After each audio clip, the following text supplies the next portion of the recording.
ప్రైజ్లార్డ్, అందరికీ వందనాలు.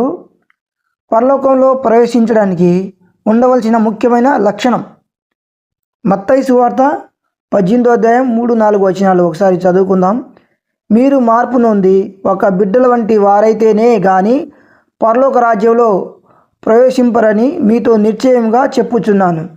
4వ వచనం, కాగా ఈ బిడ్డల వలె తన్ను తాను తగ్గించుకొని వాడేవాడో వాడే పరలోక రాజ్యంలో గొప్పవాడగును. మీరు మార్పు నొంది అని ఉంది కదా. మార్పు నొంది అంటే దేవుడు మనం మారాలి అని కోరుకుంటున్నాడు. మార్పు అంటే మనం ఈ లోకంలో ఉన్న ఆశలు, శరీరాశ, నేత్రాశ, జీవపడమం అంటే హోదా, అధికారం కావాలి, హోదా కావాలి, డబ్బులు, ఆశలు, అన్నీ కోరికలు ఉంటాయి కదా. ఆ కోరికల నుంచి మనం బయటికి రావాలి అని దేవుని యొక్క వాక్యం స్పష్టంగా తెలియజేస్తుంది. బిడ్డల వంటి వారైతేనే అని ఉంది కదా. చిన్నపిల్లలు చూడండి, వాళ్ళ హృదయంలో కుళ్ళు, కుతంత్రాలు, పగలు, ప్రతీకారాలు వాళ్ళ హృదయంలో ఉండదు. వాళ్ళు మనం ఏం చెప్తే అదే పాటిస్తారు. వాళ్ళకి ఏమైనా సమస్య ఉంటే వాళ్ళ తల్లిదండ్రులకు వాళ్ళు తెలియజేస్తారు. వాళ్ళ తల్లిదండ్రులు తెలియజేసి వాళ్ళ తల్లిదండ్రులను చెప్పే మాట విని దాని ప్రకారం వారు నడుస్తారు.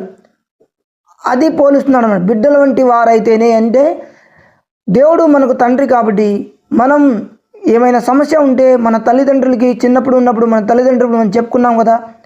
మనం కూడా మనకు సమస్య ఉంటే మన తల్లిదండ్రులకు తండ్రి అయిన దేవునికి చెప్పుకుంటూ ఆయన ఏది చెప్తే దాని ప్రకారం జీవిస్తూ ముందుకు సాగిపోవాలని ఈ యొక్క వాక్యం యొక్క అర్థం ఇస్తుంది.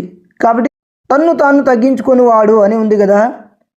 తన్ను తాను తగ్గించుకునేవాడు అంటే క్రైస్తవుల్లో చాలామంది హోదా కావాలి, నేను నాయకుడిగా ఉండాలి, నేను సంఘంలో గొప్పవాడిగా ఉండాలి, నేను బయట కూడా మంచి పేరు ప్రఖ్యాత కావాలి అని కోరుకుంటారు కదా. ఈ విషయంలో దేవుడు చెప్తున్నాడు, ఎవరైతే తనకు తాను తగ్గించుకుంటాడో వారు పరలోక రాజ్యంలో గొప్పవాడు అంటాడు దేవుడు.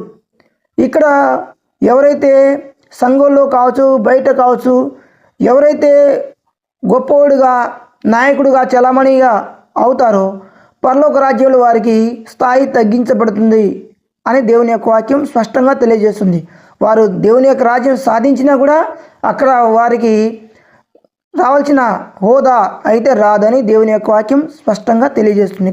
కాబట్టి చిన్న బిడ్డల వలె మనం మార్పు నొంది చిన్న బిడ్డల వంటి స్వభావం కలిగిన వారు మనం తగ్గించుకొని జీవిస్తే దేవుని యొక్క రాజ్యం మనం స్వతంత్రించుకుంటామని ప్రభువైన యేసుక్రీస్తు నామములో అందరికీ తెలియజేస్తున్నాను. ప్రైజ్లార్డ్, అందరికీ వందనాలు.